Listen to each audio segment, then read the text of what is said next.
What's going on? What's going on? Hello to all pro wrestling fans of all shapes and sizes from all around the world. Welcome to another Pro Wrestling Talk video brought to you by Blitzball Champ Gaming here on the U to the Tube. I'm your host, Blitzball Champ Jason Ingram. So, wanted to get on here and give two reviews and then also share some news in regards to the upcoming uh, WrestleCon slash GCW The Collective in Vegas. So, couple of announcements there I wanted to talk about. But anyway, let's get into tonight's episode. So, for the reviews, first off, I'm going to review the first show for TJPW, which is Tokyo Joshi Pro-Wrestling 26. And then I'm going to review New Japan Pro Wrestling's Wrestle Kingdom 20, which a lot happened with that as well. But first off, we're going to get started with Tokyo Joshi Pro Wrestling 26, which took place on January 4th at Korakuen Hall. This was the same show that I went to last year when I was in Japan. And I have to say, this was a very solid show. Can't wait to get into it. Y'all ready? I'm ready. Let's get into it. First match. Alright, first match. We had ourselves a tag team match. We had the team of Chika Nanase and Uta Takami from the Up Up Girls taking on the rookie team of Ren Konatsu and making her TJPW debut, Shion Kanzaki. I have to say, for this being the opening match, this was a good, solid match. This lasted about 9 minutes. And I have to say, Shion looked good. She looked pretty good. I like her overall look. You know, she had the black, had the kind of the, gothic type of look. Kind of reminded me of gear similar to what Mizuki's been kind of wearing with like the all black. But Shion did good. I felt like she did good. Her and Ren Konatsu definitely did a little something together as a tag team. Uta Takami was rocking new gear, so shout out to Uta Takami. But overall, this was a enjoyable match. Not bad for Shion's debut. Uta Takami was able to get the submission victory for her team, submitting Shion with the Koala Clutch. Uta Takami, Chika Nanase, your winners in the opening contest. But like I said, Shion had a pretty decent debut. Not to mention, she would not be done either, which I'll talk about later. But anyway, let's go on to our next match. More tag team action. Check it out. Alright, next up, we had the team of Hot Shot, made up of Yuna Manase and Toga, and they took on the team of Kira Summer and Himawari. Good to see Hot Shot back together again. Match lasted almost 9.5 minutes.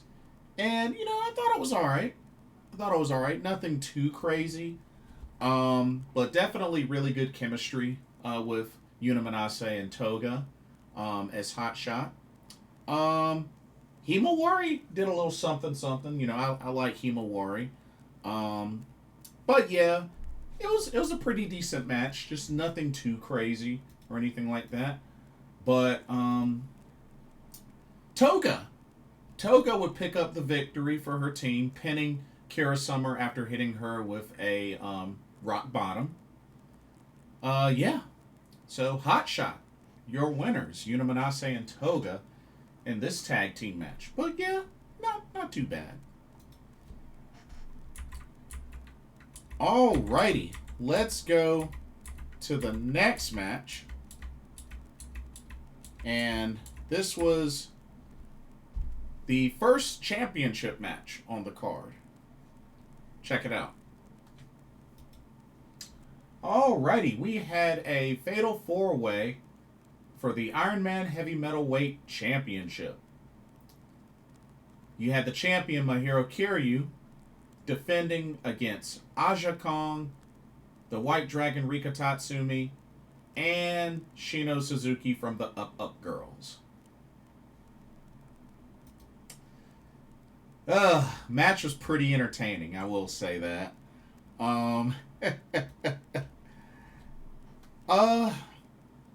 Went just about 10 minutes long. And like I said, all four ladies were really going at it. Had a pretty funny spot where for a while it seemed like Aja Kong really just only stuck to attacking Rika Tatsumi and Mahiro Kiryu and not really Shino Suzuki, which, you know, she was pretty much the weak link out of everybody in there. But overall, it was a pretty entertaining match. Of course, the Aja Kong trash bin came into play, and just, yeah, it was it was a very funny match. Even Aja Kong ended up apologizing during the match, just like how Mahiro Kiryu usually does. So I thought that was pretty funny. But for the most part, pretty straightforward match. And it would actually be Aja Kong that would get the pin on Shino Suzuki after a Saito suplex. And but that really didn't last long. That didn't last long, as of course, it's funny because not too long after Aja Kong won this title, Mahiro Kiryu ended up winning it right back.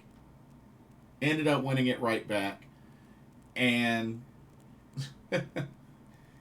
and the funny thing is, even though Rika Tatsumi, you know, was on top of Mahiro Kiryu when she pinned Aja Kong, it's pretty much the person that's covering the bottom person that's the winner, even though Rika was on top of Mahiro. So it's weird that they do it that way, I guess. But I mean, I guess I get it.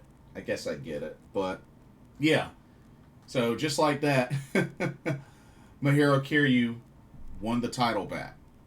So yeah.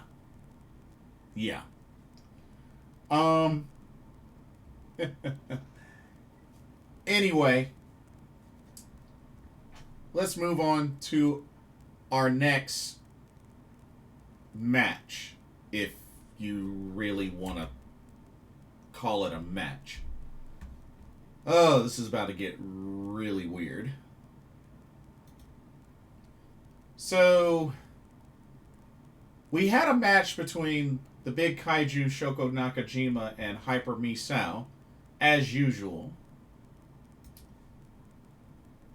But this wasn't a normal match.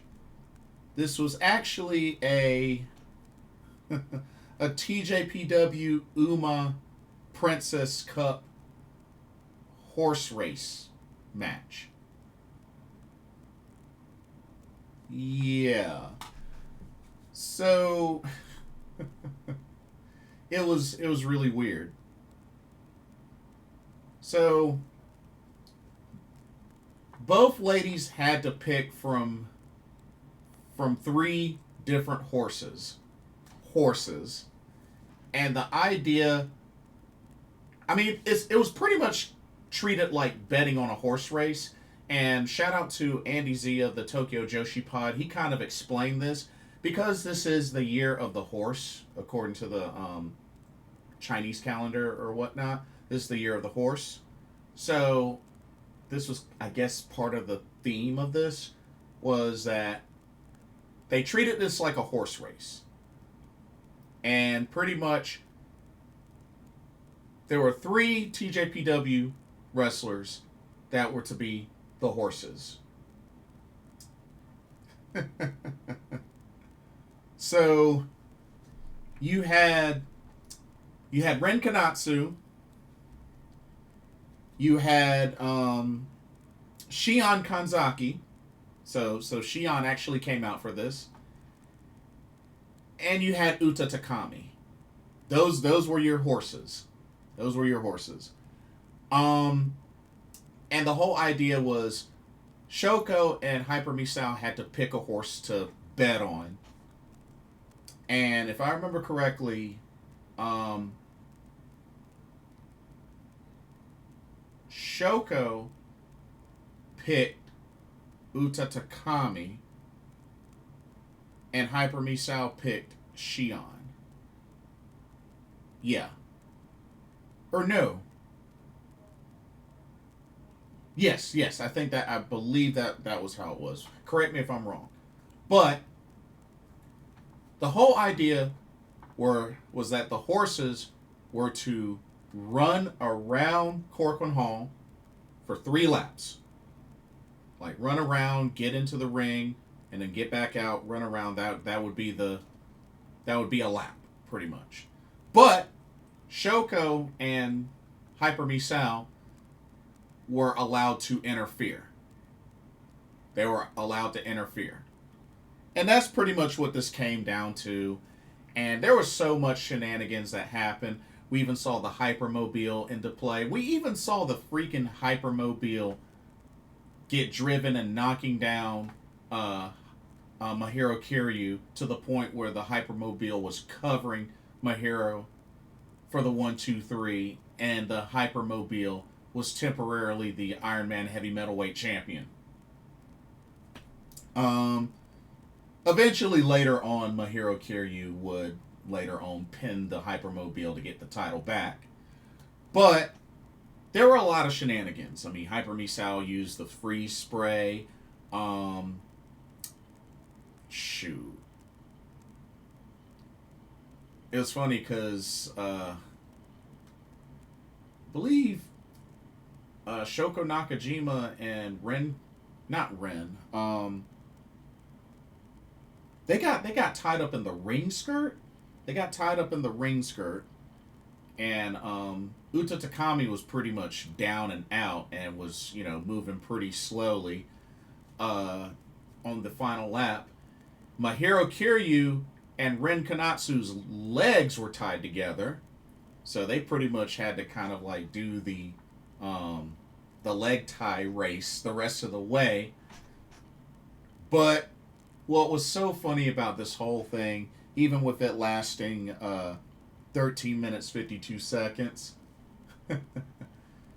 the horses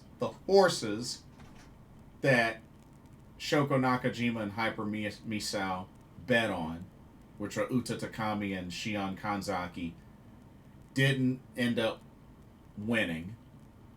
It was all Ren Konatsu that ended up winning. Therefore, this match was ruled a no contest. This was about the wildest idea for a match I had ever seen. Just wild. Just really, really wild. Like, I mean, it was enjoyable. It was definitely funny and entertaining. I will say that.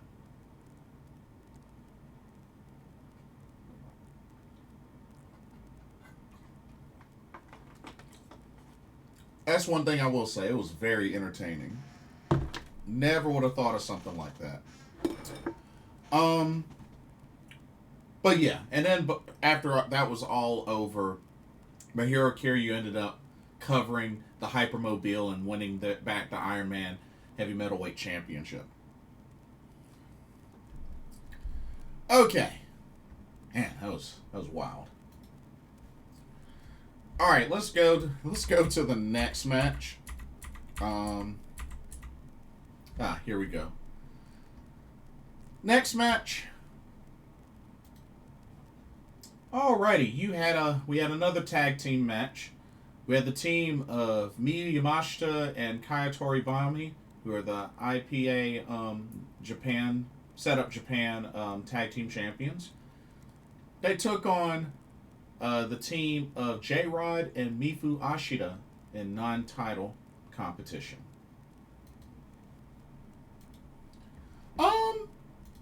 Pretty decent match. It lasted a little over 10.5 minutes. But it was a pretty solid match. Very interesting pairing with J-Rod and Mifu Ashida. But hey, she eventually, took one of her pom-poms and joined in on it. J-Rod, she can play along. She can play along. But pretty enjoyable match. It was good to see J-Rod back in the TJPW ring, and hopefully won't be the last time. Mifu Ashida did her thing. But Kai Toribami and Miyu Yamashita have pretty much become a very well-established team, and it definitely showed in this match. But it would be Kaya Toribami hitting a springboard corkscrew senton on Mifu Ashida before pinning her for the 1-2-3. Miyu Yamashita, Kaya Toribami pick up the victory, and J-Rod ended up carrying Mifu Ashida on her shoulders, fireman carry style, to the back. So, thought that was pretty funny. But, pretty good match. Pretty good match. Alrighty. Let's go to our next match. Let me see. Here it is. Okay. Let's go to our next match. Alrighty, we had trios action. As team number 1, we had Yuki Arai and the reunited Magical Sugar Rabbits of Mizuki and Yuka Sakazaki.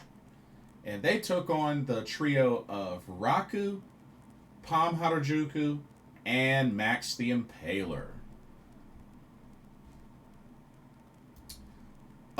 Another solid match.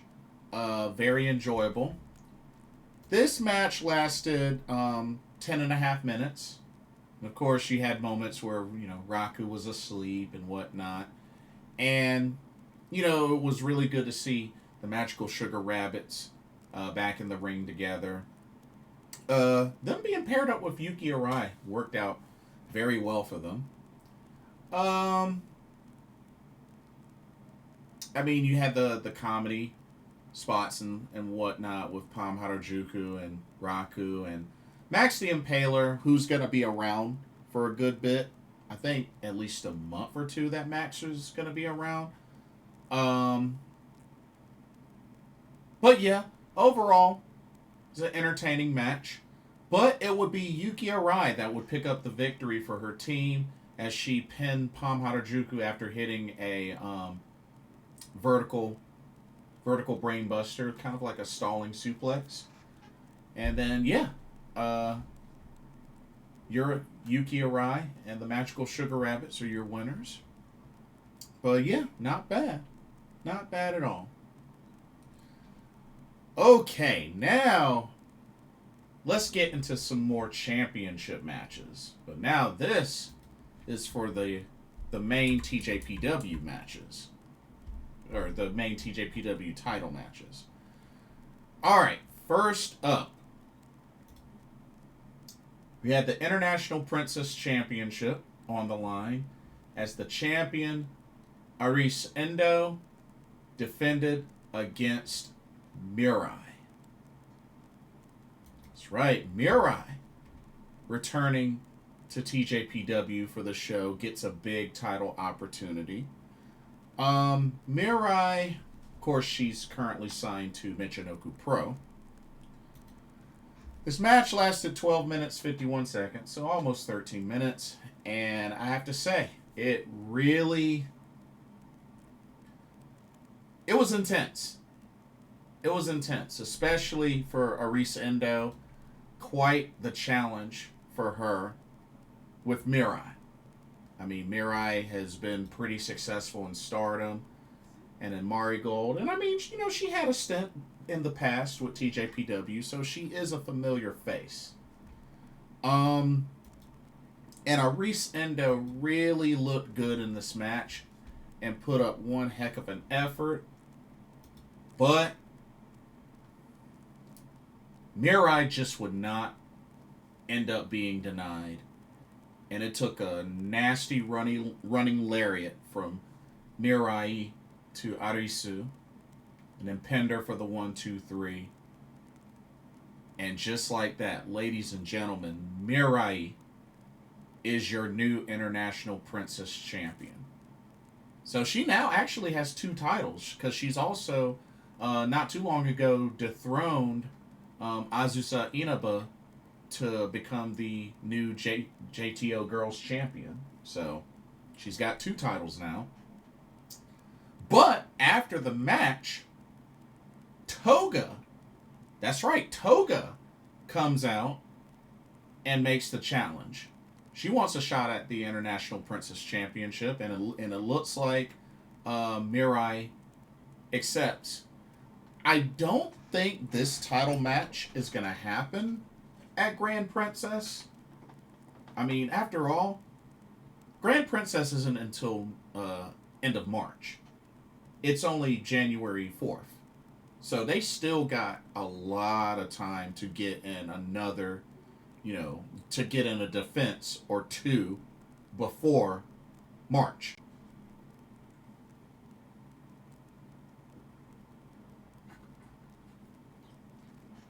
So I definitely expect Mirai to defend that title at least once or twice before Grand Princess. But looks like Toga wants the first shot at it. So we'll see how that goes. Alrighty. Let's go to our next title match. Here we go. Get this up. Here we go. Alrighty. We had the Princess Tag Team Championships on the line. As the champions, Uber Eats of Yuki Kamifuku and Wakano Ehara, defending against the team of STF Prism Greed, which is Yuki Aino and Haru Kazushiro. Solid tag title match. Lasted a little over 14 minutes. Haru Kazushiro, Yuki Aino, I'm not too crazy of a fan of their tag team name, but them as a tag team, it's working. It's working. I do like them as a tag team. But despite their strong efforts, we all know they weren't going to beat Uber Eats. Let's just keep it real. They weren't going to beat Uber Eats. Put up a good effort, but it would be Wakana Uehara that would submit Haru Kazushiro with the banana pillow.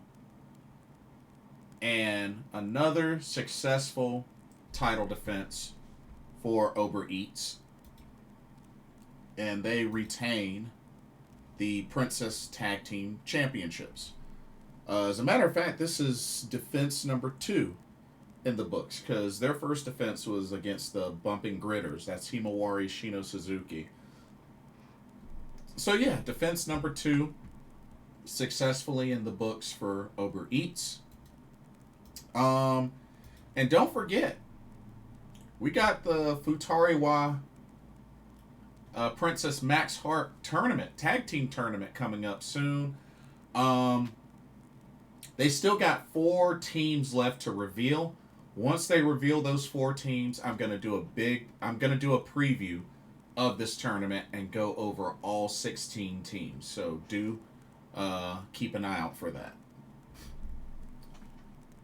And then the main event of Tokyo Joshi Pro Wrestling 26. And I'm going to tell you right now, it's a match of the year candidate for me. This was for the Princess of Princess Championship. As the champion, Miyu Watanabe of the Up Up Girls defended against Suzume. And let me tell y'all, this match was phenomenal. Went almost 22 and a half minutes. I have to say that this was definitely Suzume's best match. Best singles match of her career. Hands down. Even in defeat, this was her best match. She really took Miyu Watanabe to the limit. And the craziest spot was seeing her reverse a teardrop into a ring a bell. That was such a sick counter. Not only that, Suzume just kept unloading offense, the springboard face busters, and just really kept Miyu Watanabe on her toes. And she showed a lot of fighting spirit. I mean, after all, this was somebody that was once a semifinalist in a past Tokyo Princess Cup.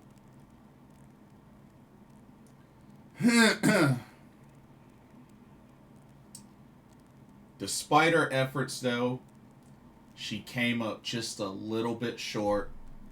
She tried to do a springboard, ring a bell, and got caught with a laser beam.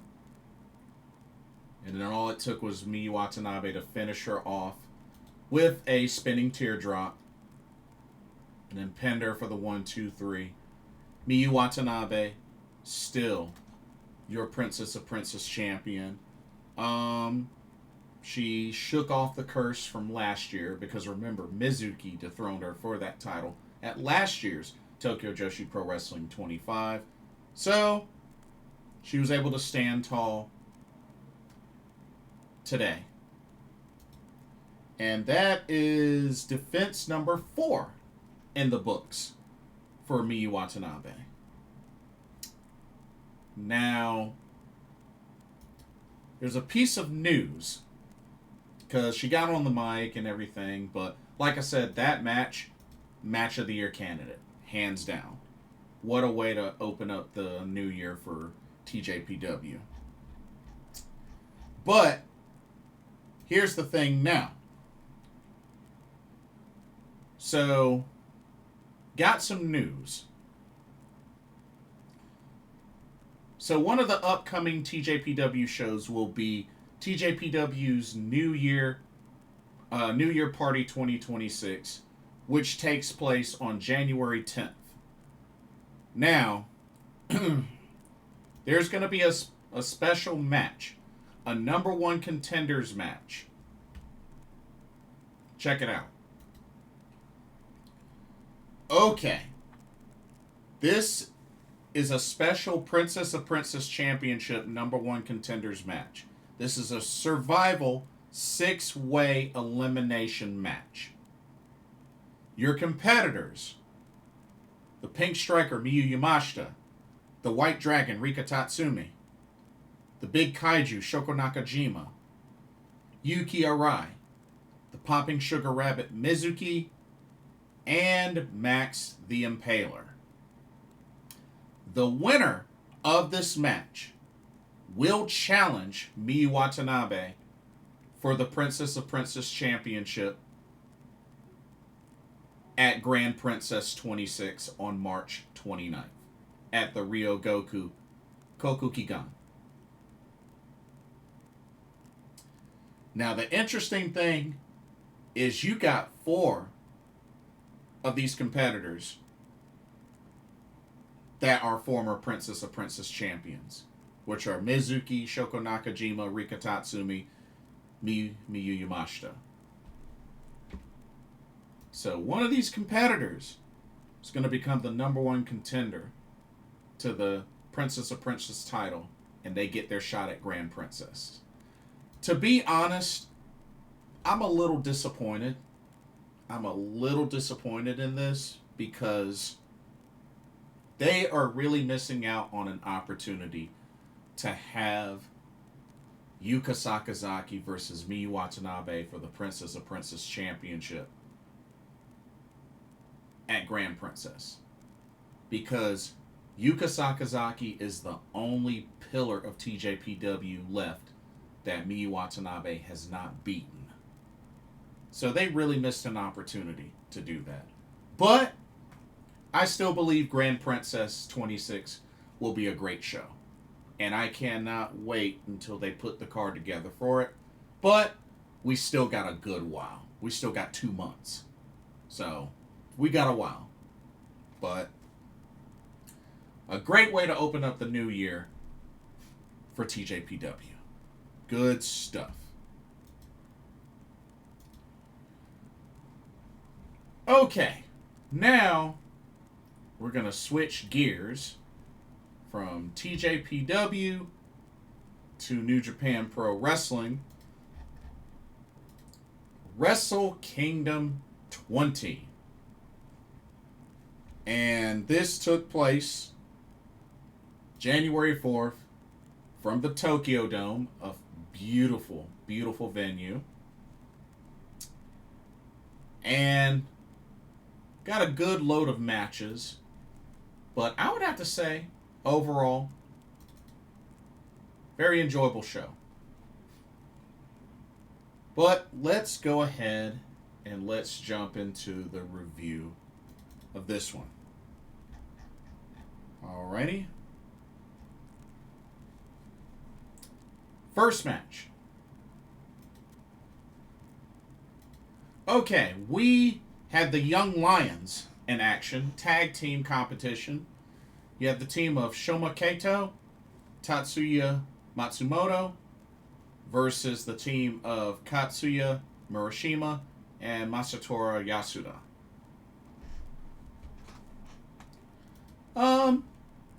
Not a long match. Only lasted a little over 6 minutes. Really, it was just an opportunity to showcase the Young Lions. You know, they usually do that for shows like this. You know, they do a pre-show match, give the Young Lions an opportunity to wrestle.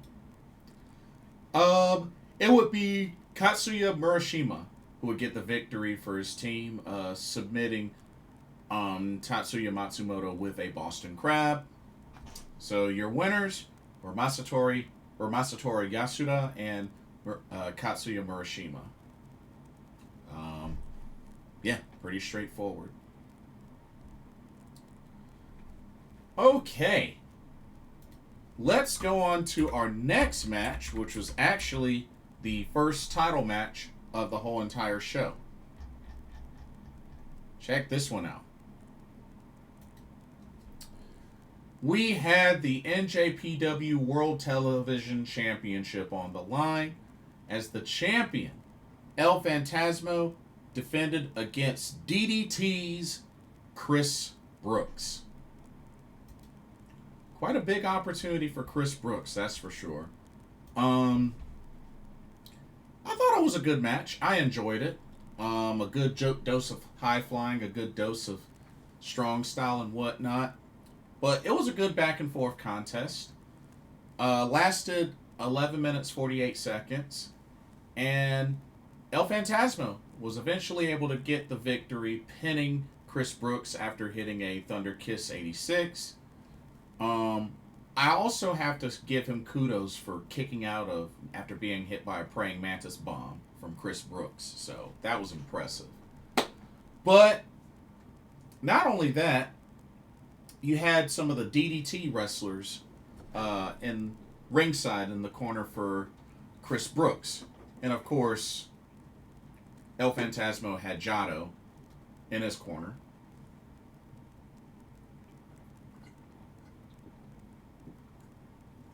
That's good. But I like the match. I definitely like the match. And, you know, I like Chris Brooks, you know. I don't watch a lot of DDT, but I do like Chris Brooks, and I met Chris Brooks. Alrighty. Let's go to our next match. now it's about to get really, really loaded. Here we go. Okay, you had the Tornado Ranbo for the Never Openweight 6-Man Tag Team Championships. You had the champions of Toru Yano, Yo, and Master Wato, and they defended against the teams of Shota Umino, Yuya Uemura, and Kaisei Takechi. That's, one team. The team of Bishamon, which is Yoshihashi, Hiroki Goto, and Bolton Oleg. You had TMDK, made up of Zack Sabre Jr., Ryohei Oiwa, and Hartley Jackson. You had the trio of Tiger Mask, Togi Makabe, and Ryusuke Taguchi. You had Bullet Club War Dogs of Clark Connors, Oscar, and Yudo Ice, the Knockout Brothers. You had Team 150. Yeah, Team 150. That's that was made up of Satoshi Kojima, Taichi, and Tomohiro Ishii versus House of Tortures, Ren Narita, Sanada, and Yoshinobu Kanemaru.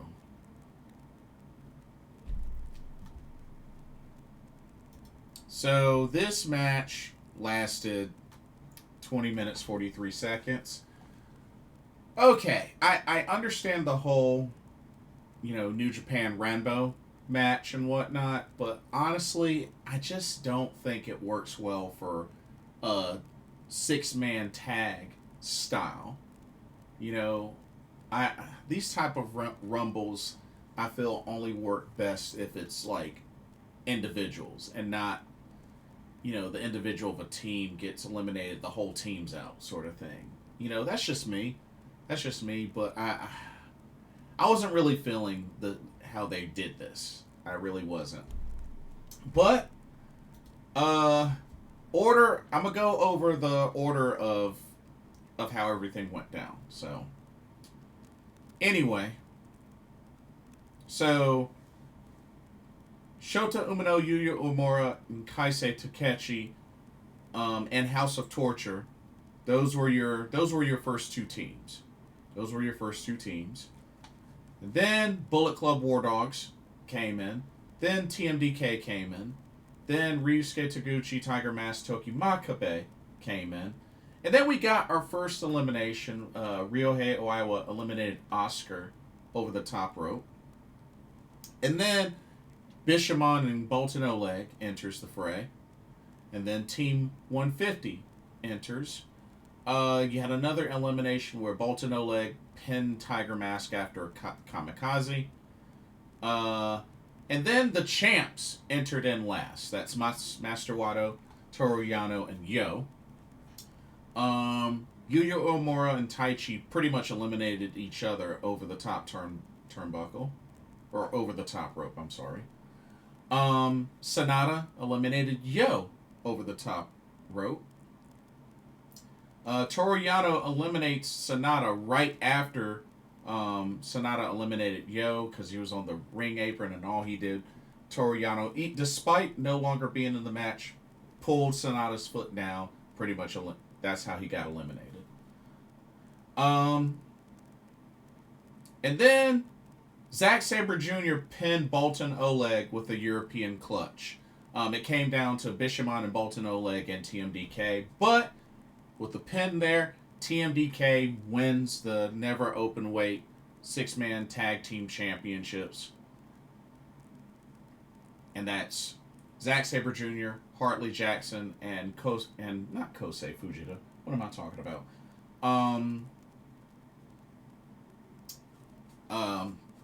Ryohei Oiwa. So yeah, TMDK, your new champs.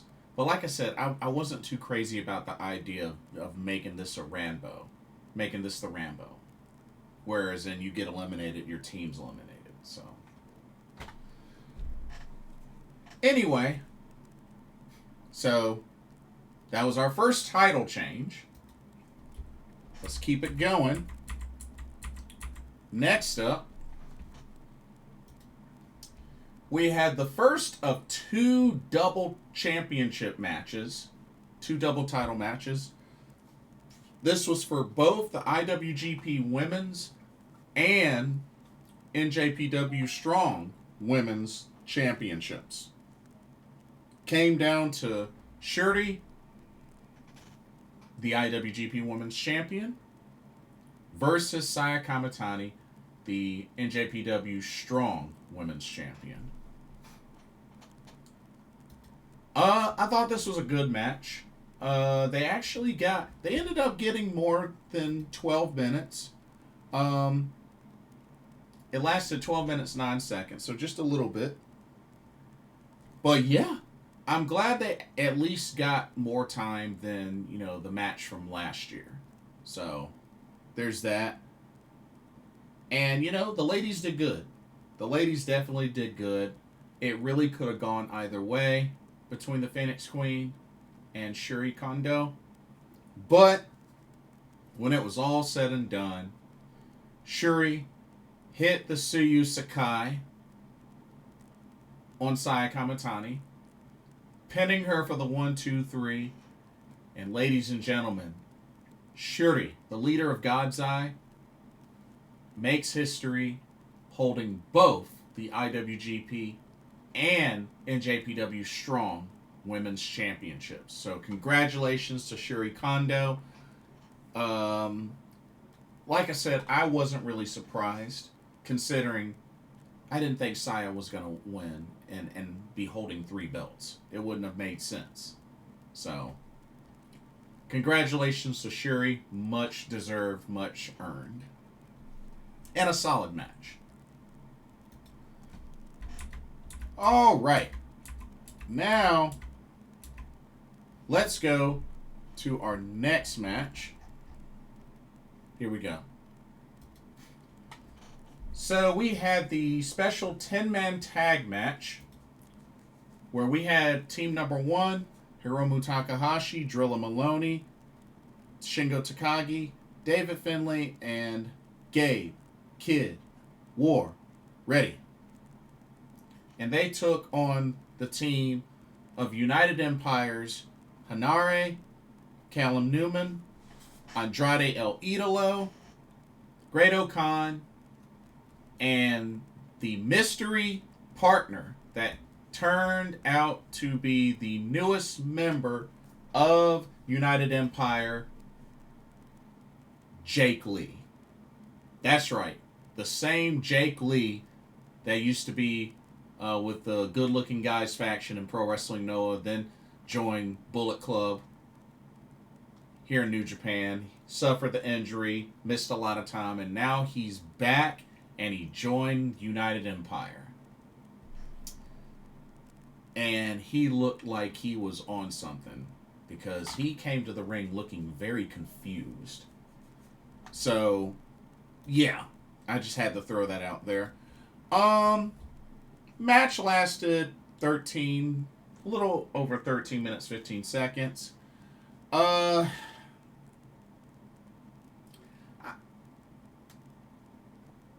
mean, both teams got in a good amount of offense just across the board and whatnot.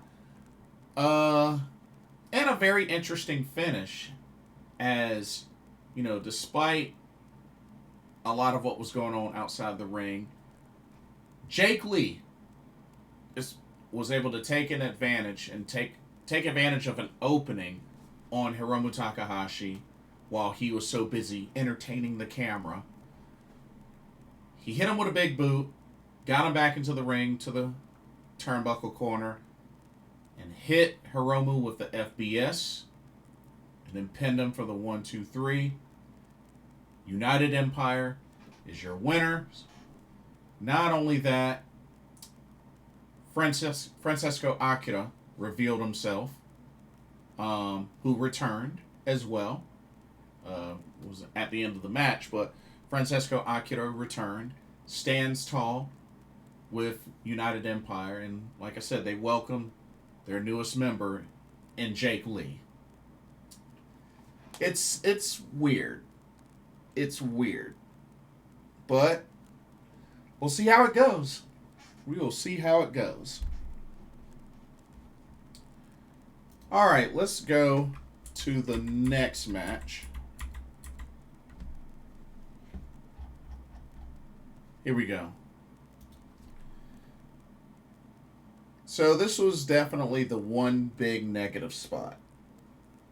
Out of everything else, this was the one big negative spot. Or match, I'm sorry. This was a fatal four-way to crown the number one contender for the IWGP Junior Heavyweight Championship. You had El Desperado versus Kosei Fujita versus Bone Soldier Taiji Ishimori versus Sho. And not only that, Doki, who's the champion, was in attendance. Sitting at the desk, ringside. First off, I don't like that it came down to this, being that he could have easily just defended the title against each of these folks. Why couldn't he do that? Like, instead of El Desperado, Kosei Fujita, Taiji Ishimori, and Sho, you take out Sho, I mean, because after all, they are the, junior tag champs, and just would have had, you could have just had Doki defend the belt. But yeah, so I don't know. This match, just being that Doki was right there, this match made no sense to really run. Not to mention, it only lasted 7.5 minutes, so it was short. And there were shenanigans anyway, because Doki tried to interfere and whatnot.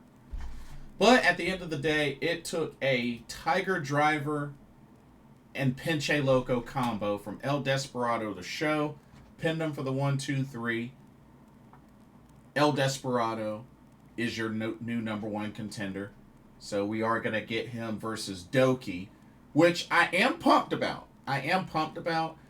It didn't really go that well at last year's Wrestle Kingdom 19 because, Doki got hurt. So I'm hoping this time around when they have that title match, everything will work out and it'll be phenomenal. All right. Let's go to the next match. One second.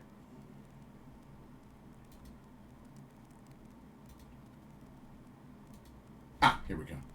Okay, let's go to the next match. Alrighty. We had the Never Openweight Championship on the line. As the champion, Evil, the leader of House of Torture, defended against the debuting judoka, Aaron Wolf. Now, I kind of had to think about a few things with this one because... one second. There we go. I had to think about a couple of things with this one because at first, so he came out in the Young Lions gear. He had on his judo gi on, but he took it off, revealed that he just had the basic Young Lion black trunks, black boots, and that's what he did. The match lasted almost 13 minutes. But here's my thing, y'all. Here's my thing. The House of Torture shenanigans really were on full blast in this match. I mean, they were on full blast. I mean, Aaron Wolf, he got destroyed. Now, there were some faces that kind of interfered to kind of help balance things. Names, like Robbie Eagles and Shunmai, and just a lot of these others showed up to kind of try to, protect Aaron Wolf, but still, House of Torture had the numbers game. And when it was all said and done, and we got to see a lot of judo throws and moves from Aaron Wolf, but when it was all said and done, Aaron Wolf was able to submit Evil with like a special variation of a triangle choke And just like that, in his pro wrestling debut, Aaron Wolf becomes the never openweight champion. Now, it did not make a lot of sense to me for that to happen. But apparently, this Aaron Wolf guy is apparently a big name in Japan because he was a world-class judoka that's won so many gold medals. I kind of looked him up, and I can kind of understand.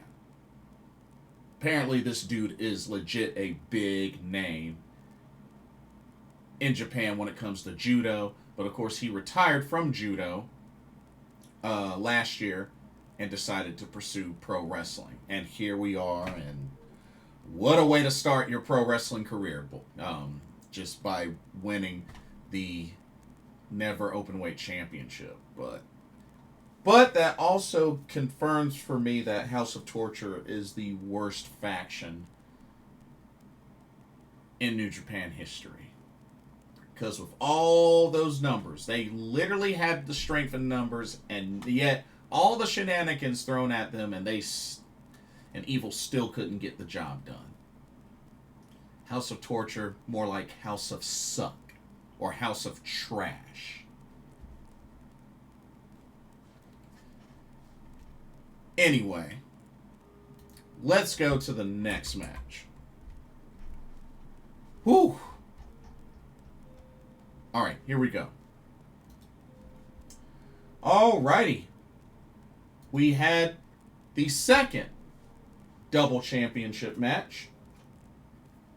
As you had the IWGP World Heavyweight Champion Konosuke Takeshita taking on the IWGP Global Heavyweight Champion and Yota Tsuji.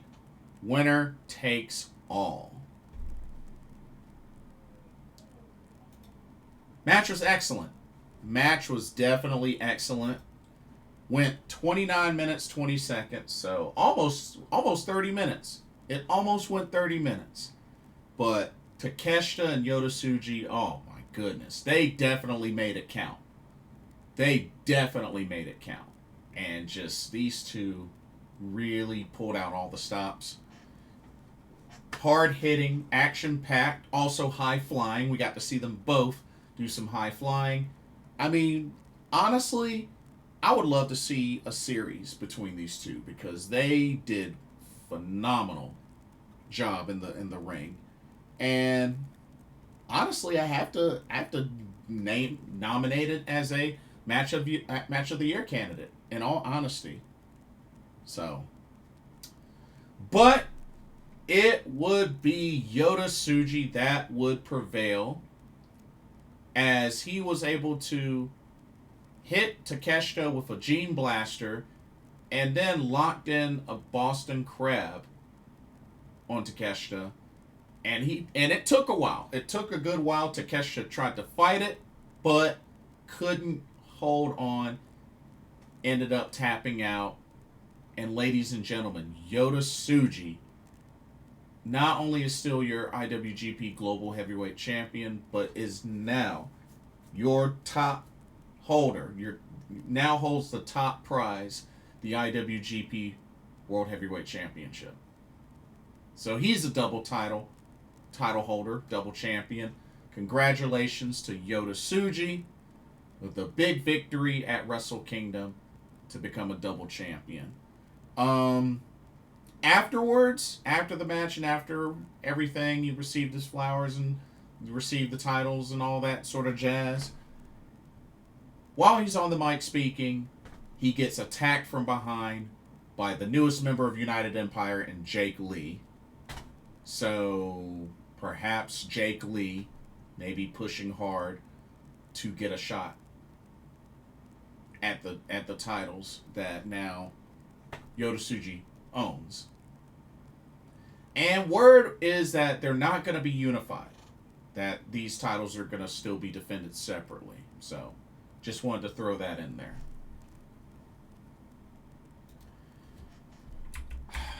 And then the main event of Wrestle Kingdom 20 came down to this.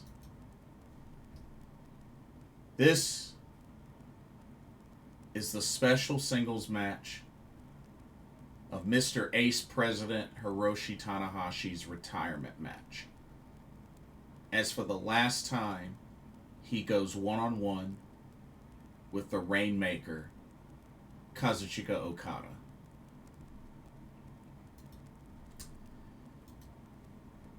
Match lasted 33 minutes, 3 seconds. What a final match for Hiroshi Tanahashi. Just wow. I really felt like Okada gave him a great fight. I felt like he gave him a great fight.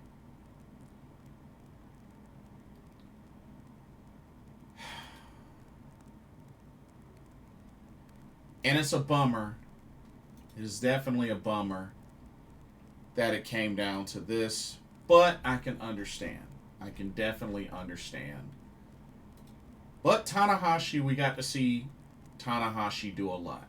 From the flipping sentons to the twist and shouts and the sling blades and just, you know, the high fly flows, the air guitars. Like, at least he let it all out. He let it all out. And you know what? That's really all that we can expect. And it's just, you know, it'll be, I'll miss him. We'll definitely miss him. But one thing's for sure is Tanahashi had one heck of a career. And I have to share this. But I was so blessed and honored that I got the chance to meet Hiroshi Tanahashi. This was New Japan. It's the New Beginning in Durham. And after the show, as he was going around taking pictures with fans, he grabbed my shoulders, put his arms around me, and we took a selfie.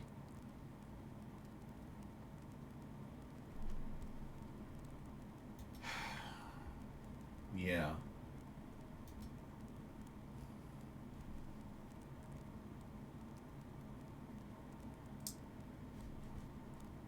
But 33 minutes.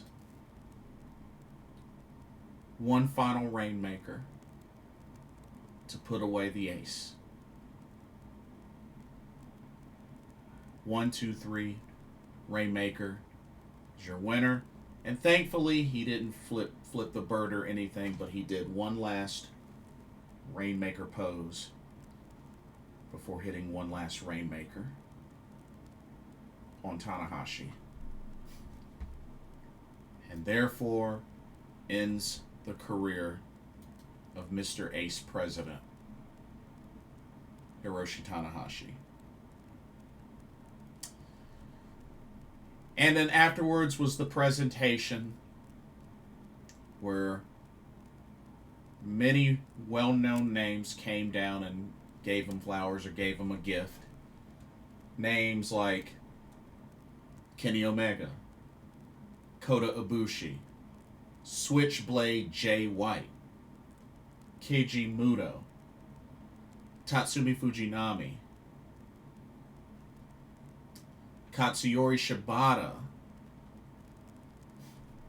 I mean, just a lot of well-known names that have worked with Tanahashi. And I mean, heck, the match for the referee for his final match was Red Shoes Umino. And I love how Tanahashi and Katsuyori Shibata did one last lockup, exchanged a few chops, and then hugged each other. Will Ospreay came through as well, and just, you know,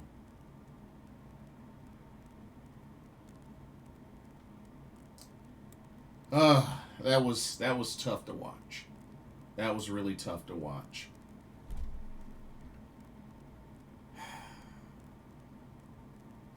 And then they They eventually did the 10-bell salute.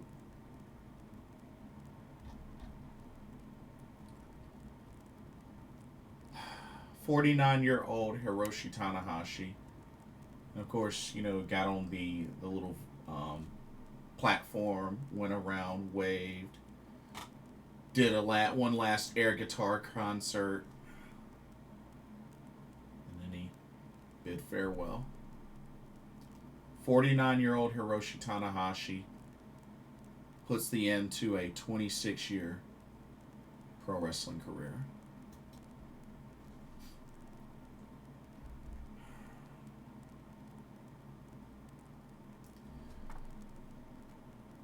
Final stats. CMLL World Tag Team Champion, CMLL World Trios Champion, GHC Tag Team Champion, an 8-time IWGP Heavyweight Champion, a 2-time IWGP Intercontinental Champion, a 3-time IWGP Tag Team Champion, a 2-time IWGP Under 30 Openweight Champion, a 3-time IWGP United States Heavyweight Champion, Never Openweight Champion, 6-time Never Openweight 6-Man Tag Team Champion, NJPW World Television Champion, and Rev Pro Undisputed British Heavyweight Champion. And when it comes down to tournaments,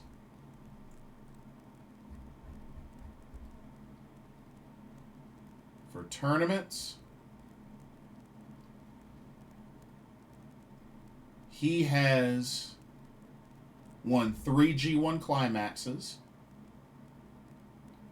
He won the G2 Under 30 climax.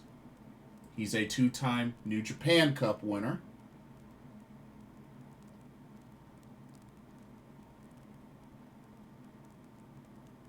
He's won a IWGP Under 30 Openweight Championship League, IWGP Heavyweight Title Tournament.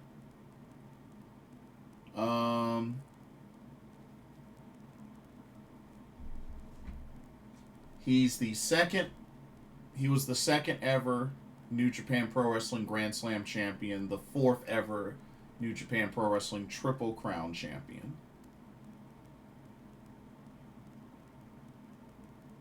Oh, he was also a CMLL Universal Champion as well.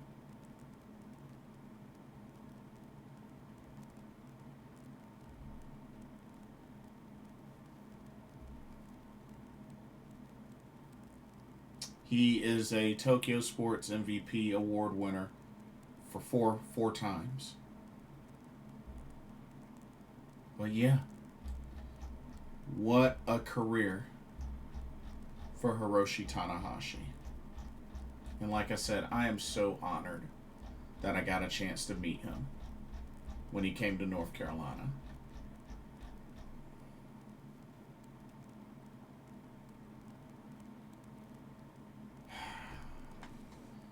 And this November, he turns the big 5-0.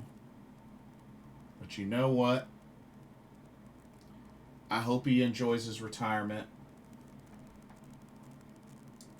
And I really hope he's the president of New Japan Pro Wrestling. But you know what? I hope he enjoys retirement. And, he's given so much in the ring. And now he can just concentrate on, the behind the scenes and, being the president of the promotion and focusing on that. So I'm happy for him. I'm happy for Hiroshi Tanahashi. And like I said, it was such an honor to get a chance to meet him. So yeah. Wrestle Kingdom 20 was good. I enjoyed Wrestle Kingdom 20.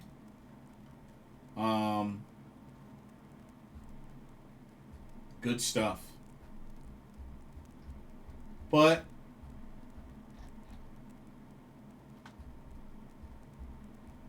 it it'll be interesting to see how things go going forward. With Tanahashi now focusing on just running things and, just the logistics and all that. But we'll see. We shall see.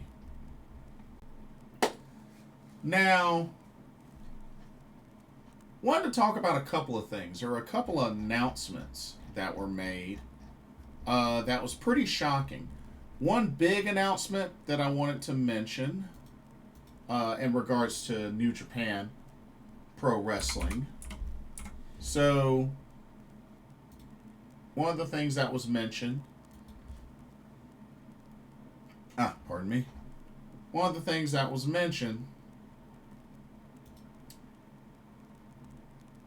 New Japan Pro-Wrestling will open up this year's G1 Climax 36, which will be on July 11th at the Now Arena in Chicago, Illinois. That's right, ladies and gentlemen. Opening night of this year's G1 Climax 36 will take place in the U.S. at the Now Arena in Chicago. Wow. This is the first time that this has happened since 2019. Which, that was in Dallas, Texas.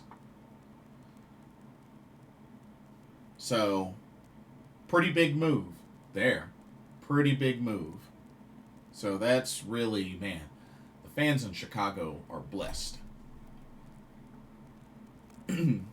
Now, I wanted to go ahead and get that part out of the way. Because now,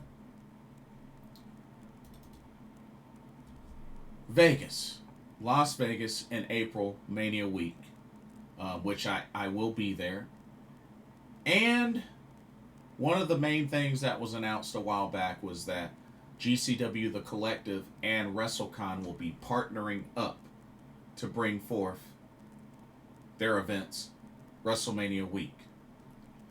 I wanted to share the events that have been announced. Now, this first set of events is technically not part of the collective. It's kind of like its own thing. But check it out. So you have the new initiative Shooting Star Fest, which you have a 5-show combo. So check it out.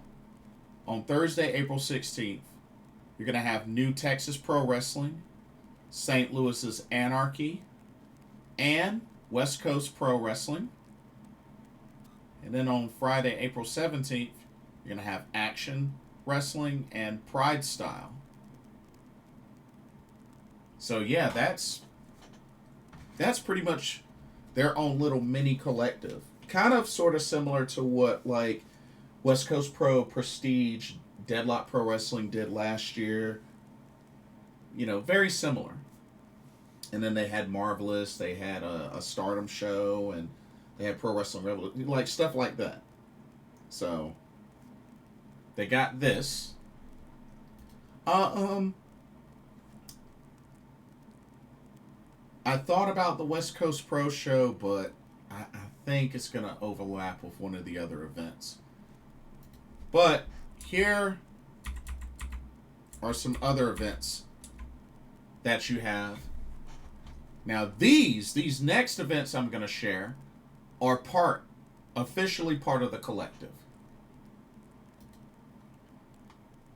So you have Potter Mania, which was just announced not too long ago. This will be part of the collective kickoff, which will take place Wednesday, April 15th. And like I said, each of these shows will be at the Horseshoe Las Vegas, which is on the Strip. Okay. Let's see what else we have. So that was Wednesday. You got 2 shows on Thursday. Check this out. You got the Mark Hitchcock Memorial Super Show which will be Thursday, April 16th, 3 p.m. And word is that if you get a 4-day pass to WrestleCon, you actually get general admission for this show for free. So, that's pretty neat. And then, another show, which will be the same day but in the evening, and this was quite a surprise that they announced at Wrestle Kingdom 20. Check this one out. That's right.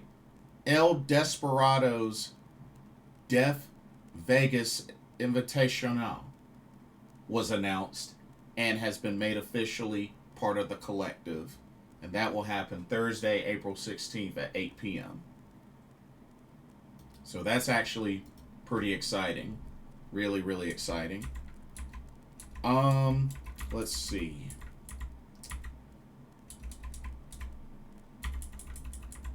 Now for Friday, there's also been some announcements for Friday. First up, of course, you got the usual. That's really been part of the collective for many years. Josh Barnett's Bloodsport. This is Bloodsport 14. And this will take place at Friday, April 17th at 3 p.m. And then, also Friday, you got Joey Janela's Spring Break 10 as part of the collective. This will be 7 p.m. Friday, April 17th. And then, got one other show that they announced. And it's this one. So Saturday, they got Effie's Big Gay Brunch. Saturday, April 18th, 11 a.m. So those are the shows that have been announced so far. And as I said in Stardom Dream Queendom review that I did, they did announce that Stardom American Dream 2026 in Vegas is confirmed. And it also got me thinking about something. Now, going back to TJPW, we know that they're doing the Texas Stampede, the Texas tour, in March. You know, they're doing 4 shows for that. But it's something that I thought about. Now, with what's been announced for the collective so far, I was just thinking, being that El Desperado's Death Invitational show is officially part of the collective, and it's, you know, partnered with New Japan Pro Wrestling, being that El Desperado's a New Japan talent. Part of me wonders if perhaps the Stardom show might get added to the collective. I actually thought about that. And to be honest, if that ends up happening, then I don't see DDT and TJPW being part of the collective. If Stardom gets added. I don't see it. I don't see it happening. But tickets for a lot of these go on sale this upcoming Friday. So I'm under the impression that they're going to announce the rest of the shows between now and maybe end of day Thursday or something like that, because tickets go on sale Friday morning. So we'll see what happens, but it's already got me keeping an eye out on things so that I can start putting together my Vegas schedule, since I will be going. But it's exciting. It's exciting. It's a lot to look forward to. But anyway, that's all that I have for this video. Let me know what y'all's thoughts were on Tokyo Joshi Pro-Wrestling 26, Wrestle Kingdom 20. Did you like both shows? What were your favorite matches? How do you feel about the recent announcements of shows being part of the collective. And let me know what shows you would like to see get added to the collective. And don't forget to like, comment, subscribe, hit that notification bell while you're at it. Thank you so much for watching. Hope you enjoyed the video. For another Pro Wrestling Talk, brought to you by Blitzball Champ Gaming here on the U to the Tube. My name is Blitzball Champ Jason Ingram. Hope everybody has a blessed start to the week, and I will see y'all in the next video and our live stream. Peace.